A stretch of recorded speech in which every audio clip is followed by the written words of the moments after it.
Statement देते देते US ने बोला कि हम दोबारा से अपनी न्यूक्लियर वेपन की टेस्टिंग करेंगे। उनके साथ एक जर्नलिस्ट भी बैठी हुई थी सामने, तो वो क्वेश्चन मार्क रेज कर रही थी कि आप तो बड़ी सारी पीस एस्टेब्लिश करने के लिए ट्रीटीज लेके आए थे, like CTBT, comprehensive test ban treaty, तो आप न्यूक्लियर एक्सप्लोजन्स नहीं करोगे।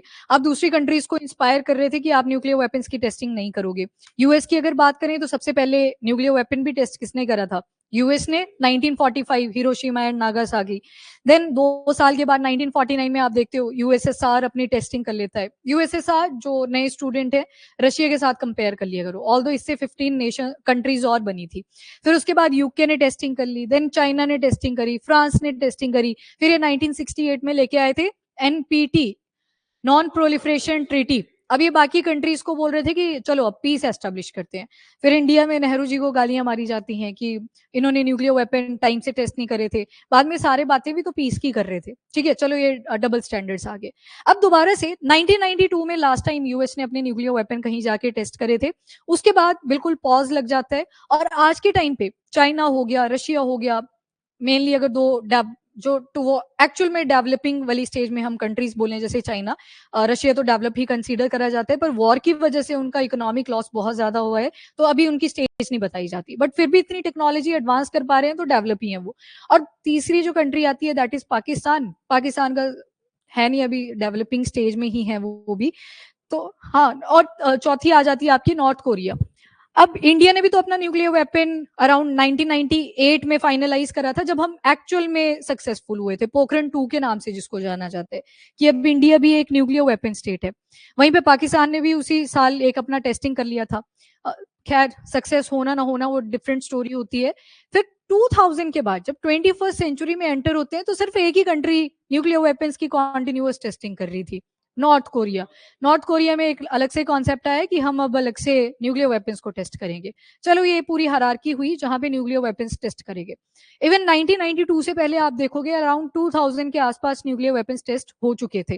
टेस्टिंग तो कर ही सकते हैं ना सारे, तो 2000 के आसपास न्यूक्लियर वेपन टेस्ट हो चुके थे।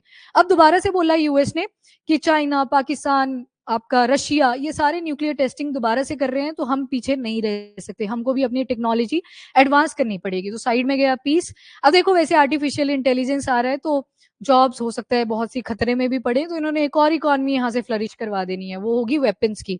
फिर ये सारे एक ही दिन न्यूक्लियर वेपन फोड़ेंगे, अर्थ को डिस्ट्रॉय करेंगे, फिर कोई नहीं यहाँ पे बचेगा, सबको एक साथ ही निर्वाणा प्राप्त हो जाएगा। न्यूक्लियर वेपन है, इसकी जो इंटेंसिटी थी वो नागासाकी और हिरोशिमा में देख ली गई थी कि कितने डेंजरस हो सकते हैं। थोड़ा सा ही फ्यूल यूज करा था, बट जो डैमेज था वो लॉन्ग लास्टिंग रहा था। जेनेटिक डिस्टर्बेंसेस पॉपुलेशन के अंदर देखी गई। कितनी जनरेशन जापान के अंदर बिना लिम्स के आती थी, वो लिम्स वाली प्रॉब्लम जनरेट होती गई, कैंसरस प्रॉब्लम उनको रहती थी, जेनेटिक्स में वो चीजें रिटर्न डाउन हो गई थी, क्योंकि रेडिएशन निकलती हैं, और रेडिएशन में छोटे छोटे नैनो पार्टिकल्स भी निकलते हैं जो एनवायरमेंट में ही रहते हैं। आपको चीजें साफ दिखेंगी पर वो एग्जिस्ट कर रहे हैं एनवायरमेंट के अंदर। तो अभी यूएस के जो प्रेसिडेंट है, इन्होंने बोला है कि जो यूएस न्यूक्लियर वेपन टेस्टिंग है, हम 33 साल के बाद इसको दोबारा से रिज्यूम करने वाले हैं। और क्यों कर रहे हैं, तो रीजंस मैंने आपको बता दिए। मेन एम्फेसाइज कर रहे हैं इन्होंने चाइना, रशिया एंड पाकिस्तान के ऊपर। अभी स्टेटस अगर देखोगे फ्रॉम बिगिनिंग टू एंड, तो कैसे कैसे चला। ये एरा शुरू हुआ था 1945 में, जब यूएस ने टेस्टिंग करी थी over Hiroshima and Nagasaki. World war 2 भी यहाँ पे कंप्लीट हो चुका है, तो सोवियत यूनियन ने 1949 में अपनी टेस्टिंग कर ली थी। इसी तरह से यूके आया, देन चाइना आया, देन फ्रांस आया, सभी ने अपने अपने न्यूक्लियर वेपन टेस्ट करने शुरू कर दिए थे। अब फ्रीक्वेंसी देखोगे 1945 से लेके 1996 तक की, तो अराउंड 2000 न्यूक्लियर वेपन टेस्ट हो चुके थे यहाँ पे। इंडिया और पाकिस्तान की टेस्टिंग ट्वाइस हो चुकी थी 1998, क्योंकि एक इंदिरा गांधी जी की सरकार के टाइम पे कि बुद्धा है स्माइल्ड, स्माइलिंग बुद्धा, इसका कोड नेम दिया गया था। नहीं, वो आते हैं, वो बोलते हैं ऐसे कि बुद्धा है स्माइल्ड, मतलब ऑपरेशन हो चुका है, पार्शियल सक्सेसफुल उसको माना जाता था, किसी ने डेजिग्नेट नहीं करा था एज अ न्यूक्लियर स्टेट। वैसे नॉर्थ कोरिया को देखोगे तो 2006 से लेके 2017 तक ये 6 बार न्यूक्लियर वेपन टेस्ट कर चुके हैं। ये वैसे भी आपको दूसरी अर्थ पे ही मानते हैं, तो ये न्यूक्लियर वेपन कॉन्टिन्यूअसली टेस्ट कर रहे थे। इसके बाद यूएस ने जो लास्ट टेस्टिंग करी थी वो 1992 में थी। चाइना और फ्रांस की देखोगे 1996 में थी, एंड सोवियत यूनियन की देखोगे तो 1919 में थी। 1990 ये रशिया की आ गई, मतलब रशिया वाले। उसके बाद जब डिसइंटीग्रेशन हो जाता है, तो रशिया की कोई एक्टिव इन्वॉल्वमेंट आपको ऐसे नहीं मिलेगी कि उन्होंने कोई न्यूक्लियर वेपन टेस्ट करा। इसी के साथ रीजन क्या थे न्यूक्लियर टेस्ट को हॉल्ट करने के, तो सबसे पहले जब न्यूक्लियर टेस्ट सोवियत यूनियन ने टेस्ट करे थे, कौन से एरिया, कजाकिस्तान आगे ना, सेंट्रल एशिया वाला पार्ट आप देख रहे हो, वहां पे प्लेट्स का ऑलरेडी मर्जर हो रखा है, पहले ही बहुत फ्रेजाइल है। एक न्यूक्लियर वेपन टेस्ट करोगे और वहां पे भूकंप आने के पूरे चांसेस बनते हैं। नीचे की तरफ अफगानिस्तान वाला एरिया है। देन कजाकिस्तान के साथ आर्कटिक वाले रीजन, क्योंकि हाइट पे रहते हैं, आर्कटिक सर्कल इनको नजदीक पड़ता है। देन वेस्टर्न नेशन थे, ये पैसिफिक आइलैंड्स पे न्यूक्लियर वेपन्स की टेस्टिंग करे जा रहे हैं। ये रीजंस हैं। अब रोका क्यों जा रहा है उसके ऊपर हम पहुंच रहे हैं। अब टेस्टिंग तो कर ली, अब इससे हुआ रेडिएशन एक्सपोजर, जिसकी वजह से आई डिफरेंट तरीके की बीमारियां, जिसके ऊपर अभी रिसर्च और डेवलपमेंट कुछ भी नहीं थी। देन लैंड कॉन्टामिनेशन, जमीन खराब होने लगी, हेल्थ और एनवायरमेंटल हार्म आने लगे। इसी वजह से जो न्यूक्लियर वेपन की टेस्टिंग थी उनको रोक दिया। अब ये 2025 चल रहा है, इसमें किसी को किसी की नहीं पड़ी है कि ये सारी चीजें प्रॉब्लमेटिक हुई थी because of nuclear weapons. Comprehensive Nuclear Test ban Treaty लाई गई 1996 में। इंडिया इसका कोई रेटिफिकेशन नहीं करता था, क्योंकि 1998 में तो हमने भी अभी टेस्टिंग करने के पूरे प्लान बना रखे थे। एंड सीटीबीटी को रशिया ने रेटिफाई कर दिया था 2023 में, इन्होंने भी उससे विथड्रॉ कर लिया था। और यूएस ने सिग्नेचर तो करे थे पर रेटिफिकेशन नहीं करी थी। Ratification is like double signature, तो उन्होंने रेटिफिकेशन नहीं करी थी। फिर उसके बाद न्यूक्लियर टेस्ट की रिजम्पशन अब बोली जाती है कि आज के टाइम पे जो वेपन सिस्टम है वो नए तरीके के आ रहे हैं।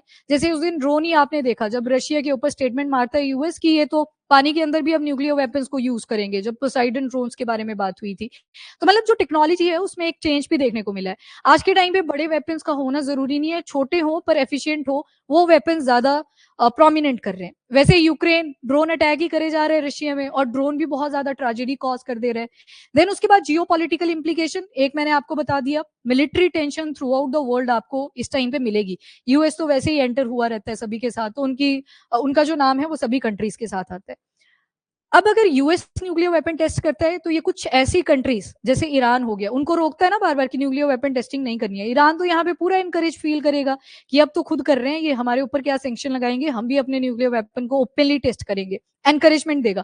बाकी नॉर्थ कोरिया को एनकरेजमेंट की जरूरत नहीं है, ये खुद वैसे भी कर ही रहे हैं, 17 तक इनके चल ही रहे हैं, 6 न्यूक्लियर वेपन टेस्ट कर चुके थे। इसके बाद जो स्ट्रेटेजिक डॉक्ट्रीन है चाइना और पाकिस्तान की, उनके ऊपर भी, इंडिया के ऊपर भी प्रेशर आएगा कि चाइना और पाकिस्तान अगर न्यूक्लियर वेपन टेस्ट कर रहे हैं तो फिर इंडिया को भी कुछ देखना पड़ेगा, क्योंकि हम जियो पॉलिटिकली इन दोनों के बीच में सैंडविच हो रखे हैं, ऊपर की तरफ चाइना, इधर पाकिस्तान वाला एरिया। तो इन वॉरहेड्स के ऊपर अगर फोकस करेंगे तो ऑब्वियस सी बात है वो जो मिलिट्री टेंशन है स्पेशली उन कंट्रीज के अंदर जहां पे जियो पॉलिटिकल बॉर्डर्स हैं वो इमर्ज होता हुआ आपको दिखाई देगा। डिप्लोमेटिक इम्प्लीकेशन, एक कंट्री दूसरे की नहीं सुनेगी, तो जो डिप्लोमेटिक रिलेशन है वो भी आपको फेल होते हुए दिखेंगे। और वो जो नॉन प्रोलिफरेशन ट्रीटी आई थी जिसमें बोला गया था डिसआर्मामेंट पे फोकस करना है, पीस की तरफ चलना है, वो सोल भी सारी यहाँ पे खत्म होती है। और इंडिया ने तो वैसे भी अपनी डॉक्ट्रीन दी थी प्रॉपर कि हमने सिर्फ डेटरेंस के लिए न्यूक्लियर वेपन्स को बनाया है, कि जो साइड वाली कंट्रीज हैं उनको पता रहे कि हमारे पास भी न्यूक्लियर वेपन है, तो थोड़ा डर के रहें उस चीज से। और नो फर्स्ट यूज पॉलिसी हमने दी थी कि हम कभी भी पहले यूज नहीं करेंगे, पर हमारे ऊपर अगर कोई अटैक करता है तो उस केस में हम रिस्पॉन्स करेंगे। एनवायरमेंटल इम्प्लीकेशन क्या है, तो अभी देख के आए आप, रेडियो एक्टिव सब्सटेंस निकलते हैं, यूरेनियम यूज करा जाता है ना, आइसोटोप आएगा 235, पर ये जब टूटता है तो इससे प्लूटोनियम निकलता है, सीजियम के आइसोटोप निकलते हैं, स्ट्रोंशियम के आइसोटोप निकलते हैं। सीजियम जब बॉडी में जाता है जॉइंट्स वगैरह में बड़ी सारी प्रॉब्लम्स क्रिएट करता है। तो ये सारी प्रॉब्लम्स आपको इन एलिमेंट से मिलेंगी। जो रेडियो एक्टिव एलिमेंट कहाँ से निकले, फ्यूजन की वजह से। फ्यूजन बोला मतलब एक कॉम्पोनेंट टूटेगा मल्टीपल कॉम्पोनेंट्स के अंदर, वहीं पे फ्यूजन होता तो जुड़ते हैं यहाँ पे, जैसे सन के अंदर आप एनर्जी पढ़ते हो, न्यूक्लियर फ्यूजन। तो इसकी वजह से कैंसर, जेनेटिक्स के अंदर प्रॉब्लम, म्यूटेशंस होंगी डीएनए के अंदर, तो मतलब एबनॉर्मल सी चीजें आपको देखने को मिल सकती हैं अगर कॉन्टिन्यूअसली अब सारे ही न्यूक्लियर वेपन्स की टेस्टिंग शुरू करते हैं। ये अंडरमाइनिंग ग्लोबल डिसआर्मामेंट, पहले आपने एनपीटी सीटीबीटी इन सबको प्रमोट करा, अब आप इसको इरोड कर रहे हो। And next ethical concern, vulnerable जो कम्युनिटीज होंगी। अब जैसे तुबालू की आपने केस स्टडी पढ़ी थी, सभी ने एमिशंस करे, उन्होंने एमिशन नहीं करे थे, वो आज भी नेचर के साथ ही चल रहे थे, पर उनको पेनल्टी फेस करनी पड़ी। जो गलती उन्होंने करी नहीं उसकी सजा आज के टाइम पे वो फेस कर रहे हैं, डूब जाएगा 2050 तक। कल को हमें कोई बोले कि आपको इंडिया से निकलना पड़ेगा, किसी दूसरी कंट्री में जाके रहो, जिनको तो इंटरेस्ट नहीं है बाहर जाने का वो तो सोचेंगे कि हमें हमारे घर से कैसे निकाल सकते हैं। तो सेम तुवालू के साथ हुआ। अब आप न्यूक्लियर वेपन जब टेस्ट कर रहे हो, जिन कंट्रीज के पास इतनी फंडिंग नहीं है कि वो भी डेटरेंस शो कर सके कि हम भी न्यूक्लियर वेपन टेस्ट कर सकते हैं, उनका क्या, उनके ऊपर क्वेश्चन मार्क रेज हो जाते हैं। तो एथिकल कंसर्न्स भी यहाँ पे बने हुए हैं। एनपीटी आ गया, 1968 में आया था, टोटल 5 इसमें आपको कंट्रीज मिलेंगी, US, Russia, UK, France and China, जिन्होंने स्टार्टिंग में लाइन में अपने अपने न्यूक्लियर वेपन टेस्ट करे। इंडिया इसका मेंबर नहीं था। इंडिया ने जितनी भी न्यूक्लियर वेपन की ट्रीटीज आई हैं उससे हमेशा ही एब्सटेन किया था, क्योंकि हमको भी न्यूक्लियर वेपन टेस्ट करने थे, तो आपको एब्सटेन ही मिलेंगे। सीटीबीटी आई, Comprehensive Nuclear Test ban Treaty, ये 1996 में आई, पर हमने करा है 1998 में। ऑब्वियस सी बात है सीटीबीटी का भी इंडिया मेंबर नहीं था। हम सिर्फ वो जो स्पेस वाली आई थी कि जो स्पेस है that should be free of nuclear weapons, उसको हमने साइन करा था, वो है भी सपोर्ट के लायक, तो उसको ही करा था। And treaty on prohibition of nuclear weapon, ये 2017 में आई थी। इसमें बोला गया कि ना तो यूज करेंगे, ना तो रखेंगे, ना तो टेस्ट करेंगे, ना तो ट्रांसफर करेंगे जो भी न्यूक्लियर वेपन्स हैं एज पर इंटरनेशनल लॉ। सभी ने रखे भी हैं, सबने यूज भी करे हैं, पोजेस भी करे हैं, बस अभी एक्सपोर्ट नहीं करे हैं। तो एक्सपोर्ट वाला पॉइंट यहाँ पे साइडलाइन कर सकते हैं, बड़ी थ्योरेटिकल है, जिसको इम्पोज तक नहीं करा गया। देन इंडिया का क्या स्टैंड है न्यूक्लियर वेपन्स के ऊपर? तो सबसे पहले मैंने जो आपको डॉक्ट्रिन बताई, नो फर्स्ट यूज, हमने सिर्फ डेटरेंस के लिए रखा है, क्योंकि हमारे जो नेबर्स हैं they are very fragile, strategic purpose से रखा हुआ है। और नो फर्स्ट यूज पॉलिसी है 2003 की जो न्यूक्लियर डॉक्ट्रिन्स आई थी। और बटन कौन दबाता है कि न्यूक्लियर वेपन यूज करने वाले हैं? Who is commander of the forces? President. पर न्यूक्लियर वेपन का जो हक है वो प्राइम मिनिस्टर को दिया हुआ है। चलो, क्या पता कल को प्रेसिडेंट पलट जाए तो प्राइम मिनिस्टर के पास दिया है, पॉलिटिकल लीडर के पास। ओके, फिर कमिटमेंट टू नॉन प्रोलिफरेशन, हम पीस को ही वैसे भी पहले से सपोर्ट करते आए हैं। बाकी न्यूक्लियर एप्लीकेशन पीसफुल रीजन से होनी चाहिए, इसके ऊपर बेटर है आप R&D करिए, मेडिसिन जो होती है उनके अंदर रिसर्च एंड डेवलपमेंट करिए, रादर देन न्यूक्लियर वेपन्स बनाए। मतलब सेफ यूज के ऊपर हम सबसे ज्यादा डिपेंडेंट है। Then balancing civilian and strategic need, हमने सिर्फ स्ट्रेटेजिक पर्पज से बताया है, सिविलियंस को मद्देनजर रखते हुए। क्या क्या स्टेप्स लिए जा सकते हैं? तो जो पीछे पड़े वही सारे आएंगे, इसको अभी के लिए अवॉइड करते हैं। जैसे न्यू स्टार्ट स्टाइल एग्रीमेंट यहाँ पे चलाए गए। स्टार्ट आ गया कि रिडक्शन करनी है जितने भी टेस्ट आर्मामेंट हैं जिन्हें स्ट्रेटेजिक पर्पज से यूज करा जाता है, जैसे आपके न्यूक्लियर वेपन्स, तो उनको रिड्यूस करना है। न्यूक्लियर सप्लायर ग्रुप्स ये ग्रुप है जो एक्सपोर्ट करता है छोटी छोटी चीजें जो न्यूक्लियर वेपन बनाने के टाइम पे चाहिए होती हैं, तो उनके ऊपर और ज्यादा स्ट्रिंजेंट एप्लीकेशन हमें डेवलप करने की जरूरत है। उसके बाद नेक्स्ट आता है रिड्यूस एक्सीडेंटल और हेस्टी यूज। अब ऐसी ट्रेजेडीज भी हो सकती है, आप इतने सारे न्यूक्लियर वेपन बनाए जा रहे हो, एकमुलेशन की वजह से एक टाइम पे ब्लास्ट हुआ, जैसे एक जो अच्छे नोट पे यूज करा जाता था, चेरनोबिल न्यूक्लियर डिजास्टर के बारे में आपने सुना था। रिएक्टर नंबर 4 में हुआ था, एकमुलेशन होगी थी, जो वेस्ट वहां से निकले जा रहा था, बाद में एक बड़ा सा ब्लास्ट होता है। सोचो 1000 टन की प्लेट उड़ी थी वहां पे, तो वो जो लोग थे उनका तो कुछ नहीं बचा था। खैर उससे भी रेडियो एक्टिविटी बहुत ज्यादा इंक्रीज हुई थी, पर पर्पज उसका पॉजिटिव नोट पे था, इलेक्ट्रिसिटी जनरेट करने के लिए उसका यूज किया जा रहा था। पर यहाँ पे अगर कुछ ऐसा हो जाता है, अलर्ट भी नहीं मिलेगा, वहां पे सब जगह पे ट्रेजेडी ही आपको दिखाई देगी। Then revive arm control dialogue, आपस में बातचीत होनी चाहिए, जो इंपॉर्टेंट कंट्रीज हैं जिनके नाम ज्यादा आ रहे हैं न्यूक्लियर वेपन टेस्टिंग के लिए, जैसे यूएस, रशिया एंड चाइना, और यूनाइटेड नेशन और G20 फ्रेमवर्क। खैर जब ग्रुप बड़ा हो जाता है तो उसकी उतनी इंपॉर्टेंस रेलिवेंस नहीं बचती है, ये सारे ग्रुप्स के अंदर देखा गया है। चलो छोटा ग्रुप भी नहीं चलता, जैसे क्वाड को बोल दिया कि एक तरह से डेड ही हो चुका है, आज के टाइम पे इसकी कोई एक्टिव इन्वॉल्वमेंट नहीं है जियो पॉलिटिक्स के अंदर। कॉन्फिडेंस बिल्डिंग मेजर्स पे ज्यादा फोकस करने की जरूरत है, हाई लेवल डिप्लोमेसी होनी चाहिए और इनको यूज ना करने पे फोकस करना चाहिए। और इसी के साथ न्यूक्लियर वेपन फ्री जोन्स आपने पढ़ी थी, सबसे पहले आती है लेट लोलोको, जो आपके लैटिन अमेरिका और कैरिबियन वाले एरिया में है। अभी दूसरा आप अफगानिस्तान वाले एरिया में जाके आए तो सेंट्रल एशिया चलते हैं, जहां पे आती है ट्रीटी ऑफ सेमी पैलेंटिस्क। ये सेमी पैलेंटिस्क जो है it is in central Asia. अभी पढ़ा ना, वहां पे कजाकिस्तान वाला एरिया आ गया, नीचे अफगानिस्तान, खैर वो सेंट्रल एशिया का पार्ट नहीं है, पर वहां पे प्लेट्स बहुत ज्यादा फ्रेजाइल है।